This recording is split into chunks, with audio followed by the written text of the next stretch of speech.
So we're going to do something a little different than we normally do here at Brew Talks. Typically we just have, sort of conversations like that, panel discussions. But we're going to mix it up a little bit and invite up Jason Miller from Fleischmann Hillard. By the way, if you guys need a beer or something, feel free to grab it. Just try to keep the noise volume down a little bit as Jason presents here and make your way back quickly. He's going to talk about the importance of really identifying your brand to consumers online, and we talked about all the different new breweries that are starting up. He's going to talk about how to differentiate yourself as 3,500 plus breweries now are competing for the consumer's attention. So, Jason, take it away. There's a ton of great craft brewers here and people that do this every day for a living. I just drink it every day for a living. That's all I do. I'm a super fan, so I can speak to you both from a super fan perspective and also from a marketing fan perspective. So really, you can't read this. It's really small. I fail on the presentation side, sorry. But basically, it's kind of the quick roadmap of what we're going through. What's your story? What's important? Who are your customers? It's really important from an online game to understand who your customers are. You can target them. There's a lot of really cool Big Brother crap out there that you can target people with very specific messages. It makes it very easy to get your message in front of the people you want to get to. What channels are available? What's easy to do? I'm sure that a lot of you guys are pretty much a bare bones team. I appreciate the sentiment. If there's 6 people working for you and you all have to do 1,000 different jobs, what's the easiest thing that you can do? Like, you don't need the most difficult thing. You need the easiest, simplest solution that's going to get the job done for you. How do you schedule digital content? How do you write it? How do you edit it? How do you post it? Things like that. And then, how do you deal with trends? Trends come in the social and the digital business left and right. What do you do to deal with those? We can kind of talk through that. And then the last piece is just, for me, it's a digital piece that you may not hear, is connecting the analog to digital. At the end of the day, beer is it's an in-person drink. It's not an online thing. So everything you do has to eventually circle back to the real life. Otherwise, it's all for naught. So what's your story and identity? And I have a couple examples here. When it comes to online branding and telling your story and having it carry a consistent theme through everything, I chose the example of New Belgium. I grew up on the West Coast. I apologize if there's any local people here. Oh, there you go. There's some super fans. But in terms, from a marketer's hat, they do a phenomenal job. Their brand, their story, who they are, their mission, their charities, even their packaging, to how they interact with you at events, it's all of the same. It's all focused on one really singular mission. It's focused on whether it's the environment or having fun and this cheeky kind of way that they do their lives, but everything is consistent across the board, and I can't stress that enough. We work with clients big and small all the time, and they want to tell one story over here on the left, but on the right they act completely different. And today's youth, today's millennials in the craft beer community, they're going to call bullshit on that really fast. You know it, I know it, and we try to coach people through it, and still people don't believe me, but it's very true. If you're not consistent in everything that you do, it's never going to work. And I think the beauty of the craft beer community is that all of that culture, all of that vision that you may or may not have or don't need, honestly, in some cases, comes from your people and who you are. You know who you are. You know why you do it. But really put a stake down and say, this is why we do it. Here are a couple examples, and these are all breweries that I've been to. I wouldn't put anybody up here that I didn't believe or I read some stupid article about, but they all have a different vision. They all do things their own way, and they're not afraid to kind of stick to their guns. I love the fact that when Stone started, and being in the West Coast, and they started coming into the Phoenix market, people were like, God, your beers are too hoppy, and they said, screw you. Fine, don't drink our beer. That's great. That's the personality they want to be. Green Star Brewing, they're a local joint right here in Chicago. All they do is make organic beer for a restaurant that's literally a block from my house, but they stick to their guns. They don't want to grow any bigger. All of their messaging is very consistent. They make really great beer, and that's what they want to do. So you don't have to be big to have a vision and to stick to it. You don't have to be extremely small to do it or feel like you can't do it. But these are all great examples. I know there's a lot of great, probably Chicago breweries that aren't on here, and I'm sorry. I love Pipeworks, and I know you guys are here. I love everybody that's here. So I just wanted to be a little bit different in how we do things. So who are your customers? So if you're going for velocity and you're going for sales, you got to think about the Binnies and the Bevmos and the Total Wines and the fill in your blank to whatever local major liquor distributor there is.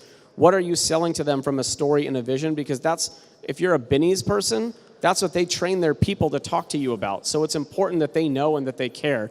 At least from my marketer's opinion, that's what I see. If you're really small and you're about the local side, What are you doing from a local side? What are you doing in your neighborhood? What are you talking about from a local side? What content can you produce that makes people want to come into your tap house, to your brew pub, to come to the local festival, to come to want to seek you out? You know, if you're looking for someone who's maybe not really a super craft brew fan or an enthusiast, what do they care about? Maybe they care about price, they care about availability, and those might be things where messages are important. They might care about styles. They might not care that you have a quadruple IPA that's coming out seasonally. They might care that you have a pale ale that's somewhat sessionable because they're a little turned off by the hop craze. So you have to understand who your customers, where they're at, and most importantly, if you can find out where they're interacting online, there's some really cool targeting stuff that you guys can do. If you see that somebody's targeting Bangers and Lace all of the time and they're tweeting at them, you can send them a promoted ad if you really want to. I mean, that gets really corporate in a really big brother way, but you'd be surprised how effective it is and how people are open to the idea of seeing those advertisements and seeing those messages in your channel because they said, oh, I didn't know these guys were local. Oh, I didn't know they were here. Oh, I didn't know they were around. So there's a lot of different ways of understanding your customer, knowing where they are, knowing how to target them, and then also what's the message that you give to them. If you're going to reach out to a really a big influencer, a beer blogger, and I don't know if the guys from Good Beer Hunting are here, but they're like the perfect example. You know, they're based right here in Chicago. If you go at those guys and you kind of have a BS idea of what you're doing, and you don't really have a really great understanding of who you are, what you do in the beer community, I don't think that they're probably going to reach out and talk to you guys. It's all about understanding who you're trying to talk to and what your mission is, and selling that mission just as much as you're selling your beer to those guys. The main channels, again, you want to keep it easy. You have your Twitters, you have your Instagrams, you have your Facebooks, you have YouTube if you guys have the time and the capacity to make videos, great. You have Untapped. I think Untapped is a really unused resource that a lot of people use. I've had a lot of interactions through Untapped. I know that Untapped does a lot to try to do promotions. I don't know how they make money or if they choose to make money or if that money comes from you all, the beer community. But I think that they're a great resource to go after craft beer fans and say, hey, listen, we'd love to do a promotion, just get awareness up, to get things that are out there. A couple things you should know, though, is organic social media by itself is never going to get the job done. I hope that every other agency or every other marketer you ever talk to tells you the same thing. I feel like I'm a little bit on the negative Nancy side, but Facebook doesn't care who you are unless you spend money. Like, you're a business to them now. I understand that they think that it's an idea about fostering a community, but if only 2 people engage with your Facebook posts every day, what's the point of having a Facebook page? I mean, 2 people you could go on the street and sell more beer to 2 people than you could posting on Facebook. So when it comes to local and event and driving this idea of what lifestyle is, Instagram is a great way. Photos, that's all they care about. I mean, it's just really simple, it's really basic, and you can take photos and anyone can do it. You can train your staff. If you guys are out brewing, you'd be surprised how many people just love photos of barrel houses, of canning lines, of canned beers in your local market. If I took a can of IPA, the Anti here, and I took it to the Bean and I took a photo, everyone in Chicago would be like, oh my God, that's the coolest shit ever. I love it.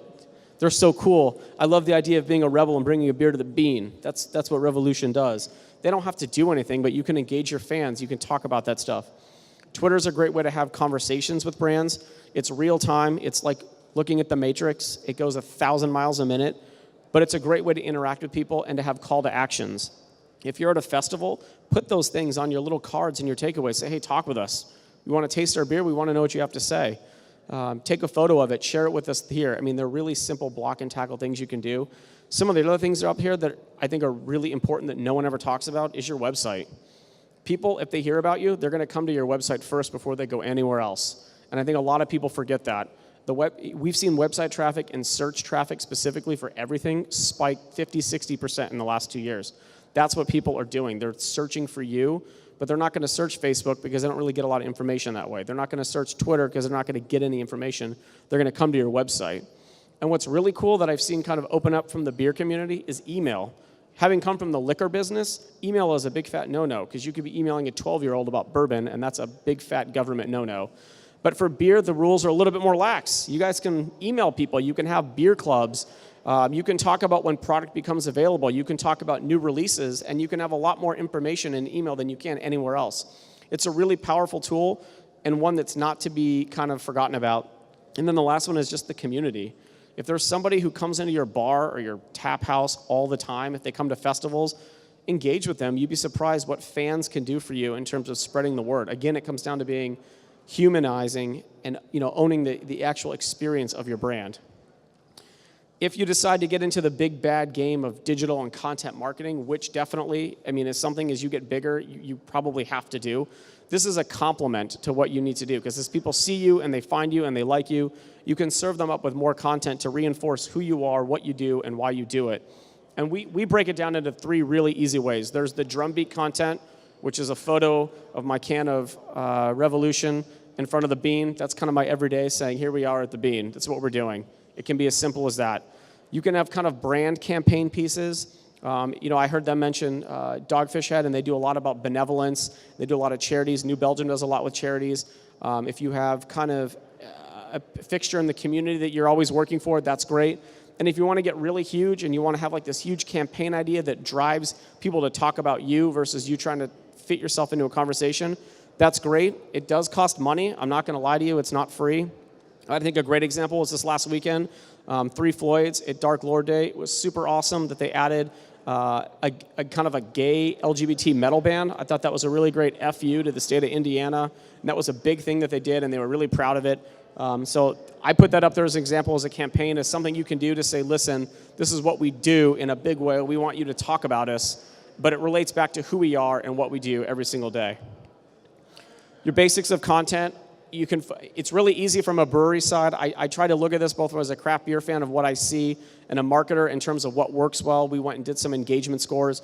Basically, if you focus on the product, the people, your interactions, and then kind of the other space, you'll be great.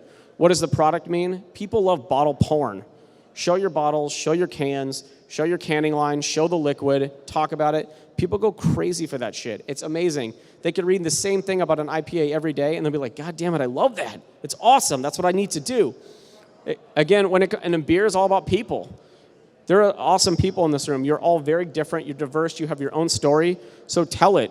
Share it. Don't hide behind it. I think that's the one thing that you don't see from a super macro side, is they don't talk about their people because they don't really have any people. But at the end of the day, the process is still very similar, but your people make all the difference in the world. So showcase them, tell their story, because that's what people connect with on a day-to-day basis in the kind of digital world. And in interactions, if someone has a comment for you or they interact with you, interact back. It costs nothing. It's really super simple. You don't have to interact every time. If someone tells you to go F yourself because your beer sucks, that's fine, their opinion. If it's your personality type that you want to comment back and say, all right, well, screw you, you don't like our beers, that's fine. But if you want to just let them go, that's also fine. There's nothing you can do. And then the other is, if you're going to go to a festival, if you're involved in something that's different than your day-to-day operations, talk about it. It shows you have depth. It shows that you do other things. You're not just about brewing beer and doing other things. One of the things that you don't see on here is talking about prices and talking about sales and talking about other bars. Because as mentioned earlier, once you start talking about price and once you start talking about things like that, it's very hard to get out of that. And people will only look for you for that information. And you become a coupon page versus a personality page and a page where people can engage with you. It's really important to keep that in mind. And then building a community and watch-outs. I put this up here. I'm sure you guys have all seen this video. As a craft brew fan, I was kind of disgusted that they attacked the craft beer community saying that we're a macro beer. As a marketer, I was disappointed because they got the insight wrong and they did it completely differently. They could have done this a lot differently and it wouldn't have gotten as much negative backlash. But it's also, be careful about getting into the craft versus macro debate, because the word craft is being debated across different communities online. If you look at folks from like Sam Adams, they're huge, but they're still considered craft. But then you just heard that Goose Island, which is probably not quite as big, is not considered craft, but I would argue that they are considered craft. So be careful when you start getting into debates that fans in the community have, because once you take a side, if you flip-flop, again, people will crush you and burn you for that. And yes, there is always a forgiving sentiment in the local community. However, it's tough to come back from that from a reputation-wise, especially if you're trying to build this personality and cliche, or this kind of cachet of a persona that what you're doing. Let's see last. And then the last is just remember to connect real life to digital. If your beer sucks, which I'm sure none of yours does, and you try to promote this glamorous, huge thing, people are going to call you on that really quick. You have to be able to connect what you do back to real life. Digital, especially in the craft beer community, which is becoming extremely localized, very community-centric, you have to be able to tie back what you're doing to real life, and you have to close the circle. You have to be able to talk about what you're doing in real life and then fulfill that promise on the back end too. So if you're doing really crazy, cool experimental stuff, fulfill it on the back end. I know the guy from Pipeworks is coming right after me, and they're a great example. Yeah, I see you hiding. It's all right. You guys do a great example.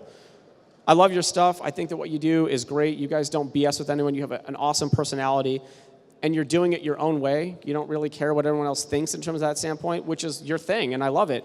But you have to be able to tie it back to real life, and it doesn't matter how big you are or how small you are. Just do it your own way and find your way to do it, and there are very simple, easy tools that you can help tell your story online. And I think that's it. I'm going really fast. Yeah.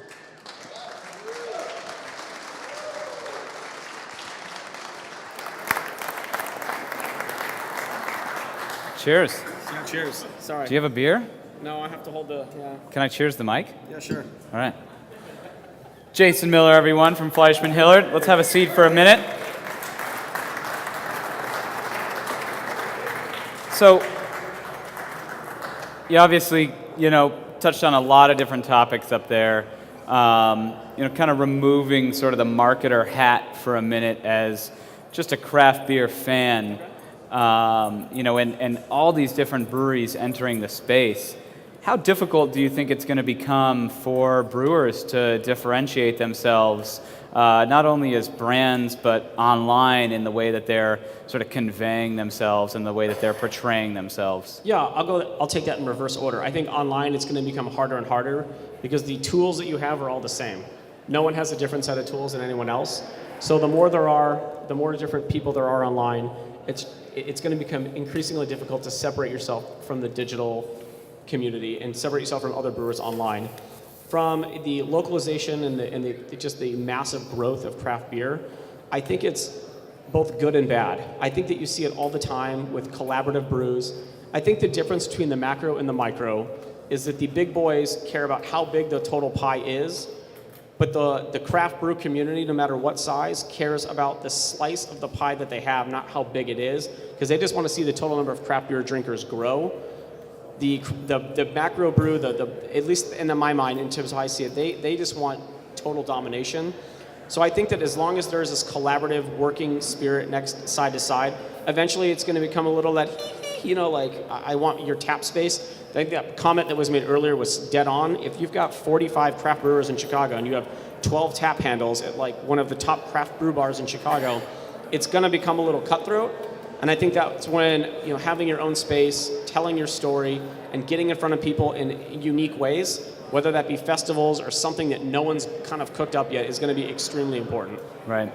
So, you mentioned that everybody has the same set of tools, at least online, that they're using, and it is going to be a little bit difficult to sort of carve out that niche like they might be able to sort of in the real world, in the craft beer segment.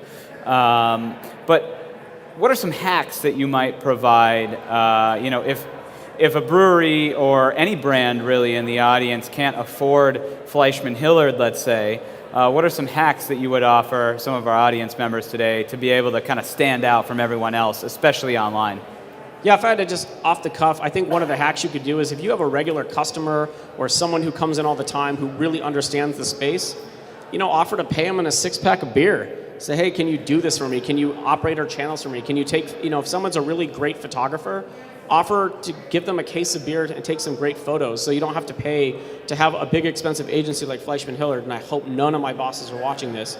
But say, these are hacks that you can do. If you have someone who's a really great photographer, use them. These skills are coming up. There are young people that work in all of these places. Now, sometimes they're not adept with crisis management or I would say overall marketing strategy, but if that's not what you're looking for, that's really a big business kind of thing, I think it's great. Find the people that know the little pieces and understand how to do it and have them do it for you. Right. I think that's a really simple hack that you can do. And the other thing is pick one and do it really well and then expand out. You don't have to do all 5 or all 6 digital channels in your toolbox right away. Pick the one that you think is the most valuable for you and it's going to get the most bang for your buck. Start there, do it really well, and then you can kind of layer it on and expand out. I think a lot of people want to do everything all of the time, and sometimes it's really easy to do the basic stuff very well, and people forget that. So, start with your website. That's not really a hack. That's just if your website's not up to par and people can't find it and search on it and you get it to your phone, that would be the first place I start. So like really start with the basics too. I think that's a really important learning lesson. Right. So Jason will be here for the rest of the evening. I'm sure you guys probably have much better questions than I could ever ask for this guy. So find him, pick his brain. He'll be here for another hour and a half or a couple hours. You know, he's free tonight, and then you have to pay him. So I accept beer though. Yeah, get him while he's free. So Jason, thank you. Thanks, man. Cheers.